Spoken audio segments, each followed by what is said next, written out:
Okay, so this is how Hyundai became the third largest automaker in the world. Let's check it out.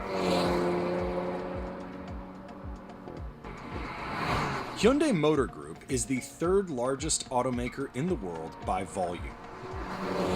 This is no mean feat for a company that just some years ago came closer. Second time he done said Hyundai or Hyundai.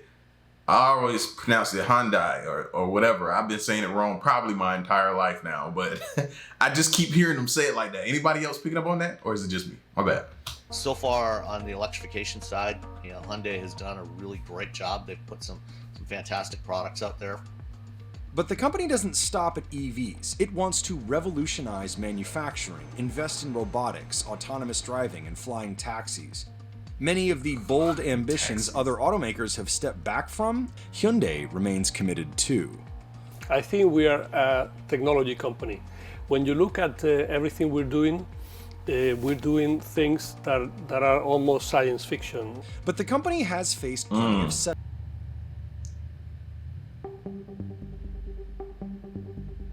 In just one decade, Hyundai Motor Company, which excludes Kia, went from about $80 billion in revenues to an expected $124 billion. Sales dipped slightly in 2020, but by 2021 more than recovered. 2023 was Hyundai's third consecutive year of record-breaking retail sales, this time totaling more than 700,000 units, about 8 times Hyundai's total sales in the late 1990s. Of course, several automakers reported large gains in what economists called a surprisingly good year. But Hyundai did surpass American-Italian automaker Stellantis. As of January 2024, Hyundai is now the 4th most popular brand in the US, behind Ford, GM, and Toyota. The Hyundai-Kia duo, along with Hyundai's premium brand, Genesis, beat all of those companies in EV sales. Now, that was Genesis. They be confusing me. I think I've seen one stop at a light before, and I couldn't tell if it was like a luxury vehicle. Those Genesis look like luxury vehicles, high-end luxury vehicles to me. You know what I mean? And I'm talking about high-end. They always confuse me until I see the front of it, and then I'm like, oh, okay, that's a Genesis. Then I'm back to normal. But just like to the untrained eye, man, them things to throw you for a loop. This is despite the fact that its vehicles didn't fully qualify for the federal tax credit. Customers can get discounts if they lease Hyundai vehicles, which has sent the company's lease rates from 2% to 30%. They're generally widely considered, some of the most advanced vehicles, especially their electric vehicles. The eGMP platform and some of the stuff that's coming in the next few years is considered some of the best EVs on the market. eGMP stands for Electric Global Modular Platform. The skateboard-like chassis is meant to be extremely flexible, enough to underpin a wide range of vehicle shapes. It is loaded with cutting-edge tech, among other things, rapidly fast charging. I want to just call the attention to what happened recently in Chicago when the temperatures were extremely low, right? So thankfully our cars have different technology, different system, and then had no issues with the chargers or with the vehicles. 2023 US sales of its fully electric Ioniq 5 were up 90%. The hybrid Tucson and plug-in hybrid Santa Fe both set sales records. In a bit of historical irony, the Hyundai Ioniq 5, by basically everyone's standards, is a far, far superior product to Toyota's comparable competitor, which would be the BZ4X. It is a historical irony because you could argue Hyundai got to where it is today in part by imitating Toyota. Hyundai Motor was founded in 1967, growing out of one of Korea's massive, typically family-run conglomerates known as chaebols. Its first assembly plant in Ulsan, Korea, is still one of the world's largest factories, capable of making 1.6 million vehicles a year. Ulsan's first project was making a car for Ford, the Cortina. What it learned led to its first car, the Pony. It then made a move it would repeat in the future: recruit a talented outsider, in this case, Giorgetto Giugiaro. One of the most iconic names in car design. And That Joker that looked like a bullet. You see that? Jaro. One of the most iconic. Yo, does that not look like a bullet? Yeah. Yo, I'd have been like, man, you got to come back with a better design than that for me, fam. That looked like it was just shot straight out of a firearm. Names in car design, and he was the one that styled the original pony's exterior, and that helped ensure that this car, coming from a nation that was not known for building cars, had a car that looked modern and contemporary and all that. The Giugiaro designed successor, the Excel, was the first car sold in the U.S. in 1986. They were cheap. Literally cheap in every. It should be cheap. What does that remind y'all of? Minus the length of it. To me, that gives me like old school station wagon vibes. And not to knock station wagons, just wasn't a fan of them. That gives me station wagon look vibes, minus the length of the station wagon. Yeah, no thank you. They were cheap. Literally cheap in every sense of the word. You got what you paid for. Its low price, iconic designer, and the fact that it was from an Asian country at a time when Americans were besotted with the Japanese reputation for quality and reliability made it a staggering success. It sold 100,000 units in the first 7 months, nearly 169,000 for the full year, probably the strongest US launch by an import car maker ever. But pretty quickly, customers realized Hyundais weren't built to the standards of Japanese cars. By 1998, Hyundai's annual US sales had dropped to about 90,000 vehicles. The top management realized about how important quality and safety was, and there was a huge focus on improving the qualities. Hyundai's chairman and CEO at that time, Chung Mong-koo, adopted a fast follower strategy. Adopt the best practices of leading car manufacturers, which at the time meant Japanese automakers like Toyota and Honda. Under him, Hyundai ruthlessly benchmarked its quality against its neighbors. Then they designed a lot of automation at the end of the assembly line to do quality checks. They were keeping good records on quality defects, which let them diagnose stuff. In early 2000, actually their quality level became very comparable to US Big Three cars and the Japanese cars, even though their brand value was still lower than their competitors. The next step was to put its money behind its new claim by launching a 10-year, 100,000-mile powertrain warranty. That was a real headline grabber. It certainly helped communicate to consumers, to American consumers, that Hyundai was actually serious about quality now. They were no longer the purveyor of cheap, poorly made cars. No, they were now cars that were well built enough to be backed by one of the strongest warranties that anybody had ever heard of. The 1997 Asian financial crisis led to the collapse of many companies in South Korea, including car makers. Daewoo was a casualty, and so was Kia, until Hyundai bought a 51% stake, in hopes it would boost sales in Europe and the US and repair its image problem. Over time, the stake has been reduced to about 33%. Hyundai offered $886 million and proposed creditors forgive 80% of Kia's more than $7 billion debt. The two combined formed the Hyundai Motor Group. The arrangement is complex, but allows the two companies to share technology, platforms, and, crucially, top staff. They brought in heavy hitters from respected European brands, Peter Schreier from Volkswagen Group, and Luc Donkervolk, previously at Bentley, Lamborghini, Audi, and Skoda. Now it makes sense. Because I was wondering, remember when Kia first hit the scene? It was all right. It wasn't really anything for me to just, other than to take a glance at it and be like, nah, that's not something. But then I went out of town. And I went out of town in a Kia. Fam. Like, it was well after they had hit the scene and everything like that. It seemed like their technology went up. The look of it went up. And I'm speaking probably since, when was this? Probably around 2015-ish, maybe? Around that time, 2015, 2014, give or take a few years. They had really started up in their game, like really started up in their game to where I looked at them. I didn't buy one, but I was like, I can consider getting a Kia if I wanted a car or something like that. They were luxurious. They had the technology like they were keeping up. Here, Albert Biermann came from BMW's high-performance M division. That really started to transform the way people thought about products from this company.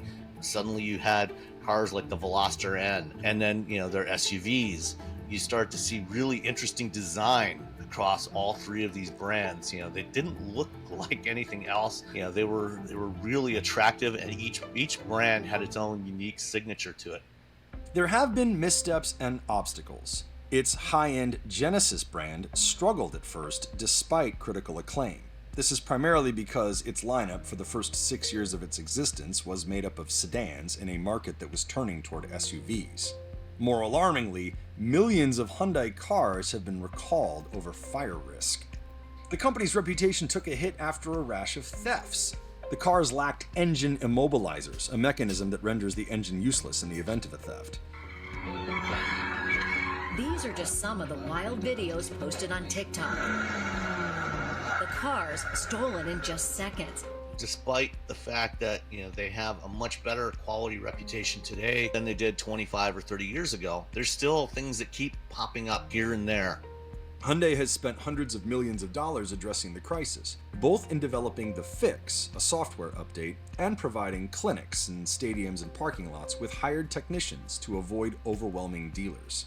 It's been a huge success, and then we see a lot of positive sentiment and definitely a decline in the number of anti-theft cases, right? Like its peers, Hyundai is also facing a labor movement emboldened by exceptionally successful negotiations with Detroit automakers. The United Auto Workers Union has turned its attention toward foreign automakers with non-union U.S. factories. As of February 2023, the union says more than 30% of workers at Hyundai's Montgomery, Alabama plant have signed union cards. Hyundai says it plans to raise wages by 25% through 2028. We don't have facts to justify or to confirm that they have 30%. We will just stay the course. We'll offer our employees the very best.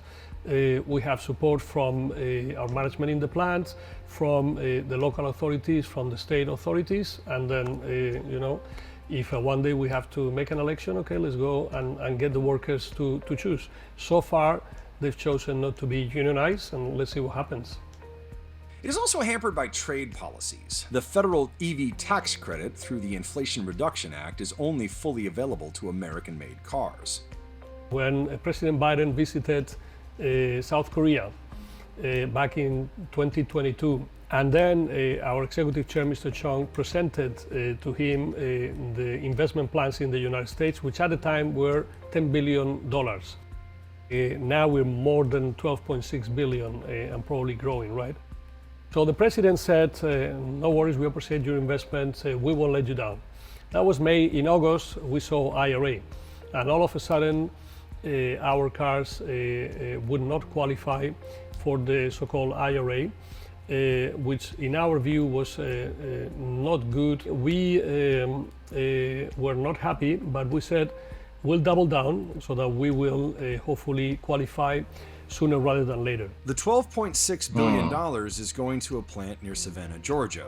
It's a site that will include both vehicle assembly and 2 battery manufacturing plants, both in partnership with Korean battery tech makers. Nevertheless, Hyundai has kept up with investments in hybrids, plug-in or otherwise, a powertrain automakers such as Toyota have argued are a better solution for electrification in the short term.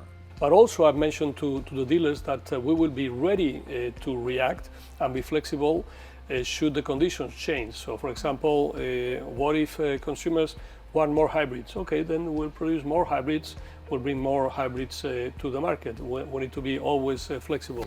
But in principle, we still see the great opportunity on the battery EVs.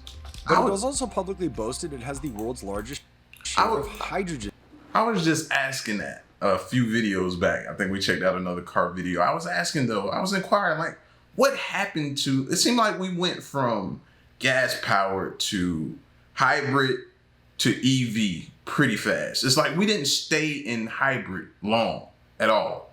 Why is that? What happened other than Tesla exploding on the scene with and Elon? Like, what made everyone just completely, like, walk away from hybrids?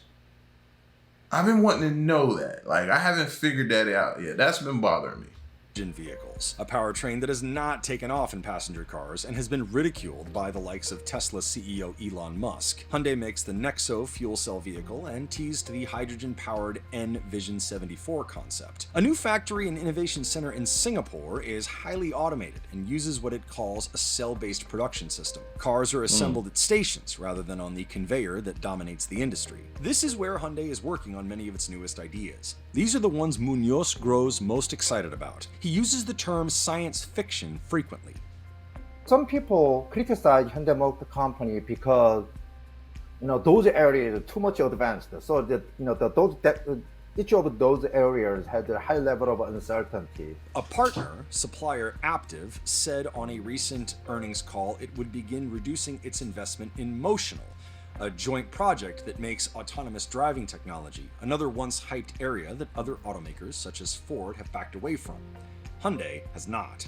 So technology is something good, and we are fully committed to that. So one of the partners, which we appreciate very much, they decide to reduce or to exit. Okay, that's fine. Hyundai is also taking risks in distribution. The automaker is also the first to collaborate with Amazon on a pilot project selling cars through its platform. The online sales Really? are going to happen no matter what, with and or without Amazon, and with and or without Hyundai, because definitely this is the trend for everybody. They don't imitate Tesla, they don't imitate Toyota, they don't imitate US companies, because in this new industry, new game board, there is no leader. Which is totally different from past industry.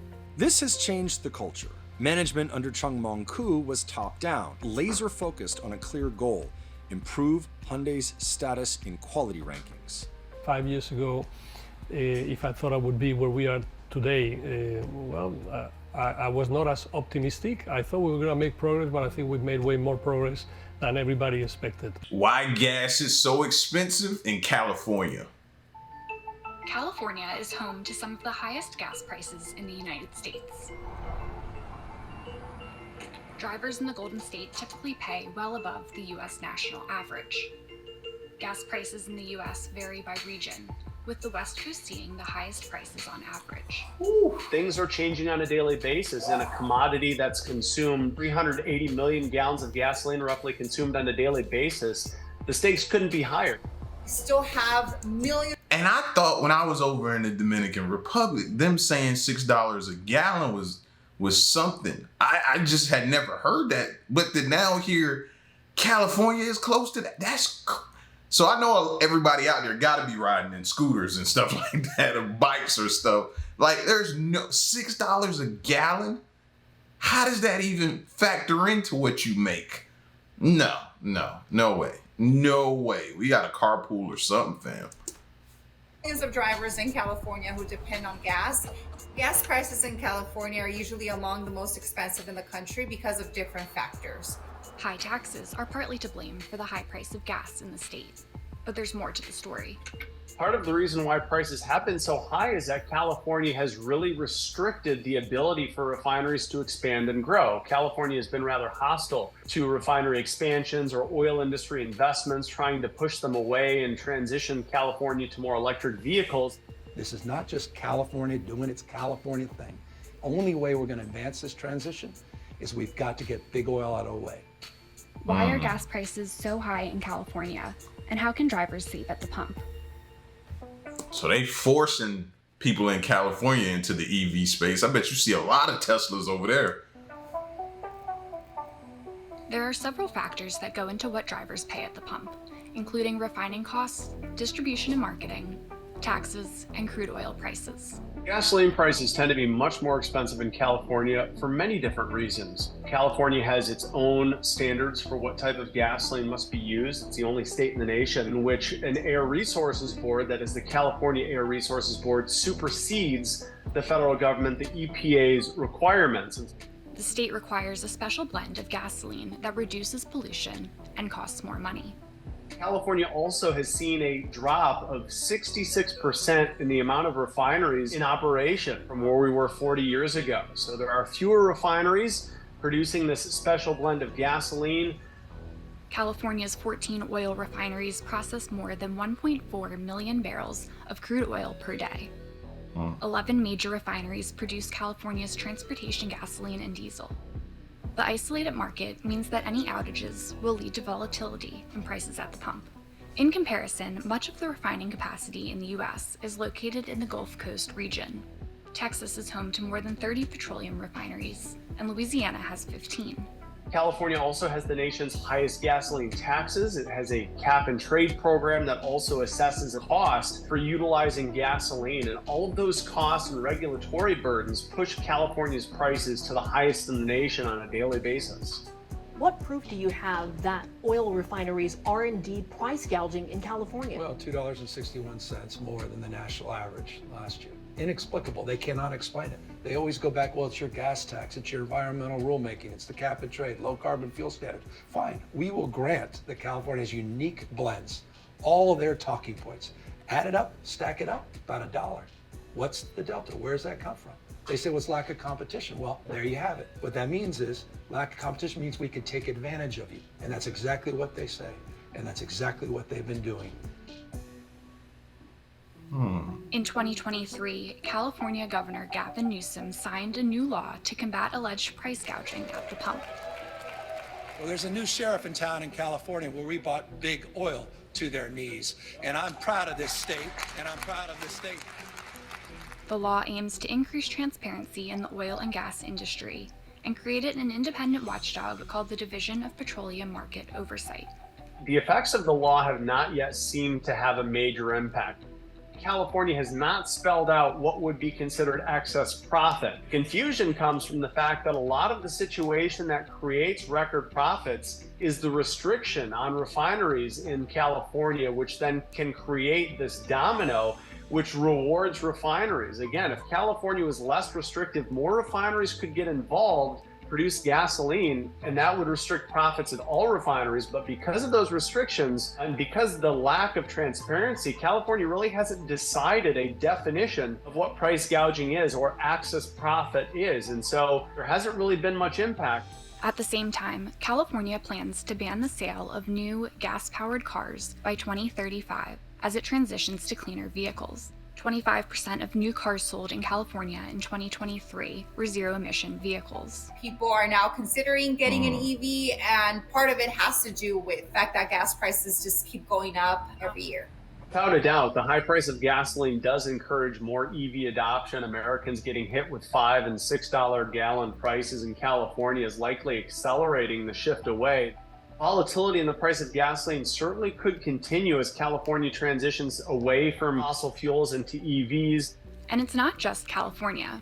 The Biden administration hopes 50% of new vehicle sales in the US will be electric by 2030. As part of the EV push, the 2021 bipartisan infrastructure law included $7.5 billion for a national EV charging network. The Great American Road Trip is going to be fully electrified. Charging stations will be up and easy to find as gas stations are now. Families are spending thousands of dollars on gasoline. I guess at some point in time, we got to have this conversation. Are y'all on board? Are y'all on board? Because you know what it's going to be now. They're going to push you that way in every way possible. You're going to want to be stubborn and be like, nah, I'm keeping my gas powered. I get it fixed. Mechanics are going to go up because more people are going to be switching, so they may not have as much business. So when you do bring your car in to get it fixed or worked on, it might cost, who knows what it may cost, right? Gas prices. Those are probably going to continue to skyrocket, to continue to push people over. So it's going to be a lot of different. Are y'all ready? We've been talking about this for a minute, but it seems like it's getting closer and closer to being it's a reality, but more likely that me and you may have to get one. I don't have one. Each year. While consumers are powerless to fight against the vast differences stations may be charging, They can educate themselves on what is a price that's acceptable. For drivers who aren't going electric, here are a few ways to save on gas. We always tell drivers to aggressively shop around for the lowest prices. Tires and maintenance, keep your vehicle in top shape with routine inspections. Map your route before you go to minimize unnecessary turnarounds and act tracking. Avoiding rush hour, anticipating road conditions. Bad driving isn't just unsafe, it's also expensive. Studies have shown that personal driving habits are the single biggest factor that affects vehicle fuel consumption. Watch your speed, slow down and drive the speed limit. Higher speeds result in more aerodynamic drag, so reducing highway speeds by 5 to 10 miles per hour can increase fuel economy by as much as 14%. Consumers armed with this information can save potentially hundreds of dollars per year, especially in California.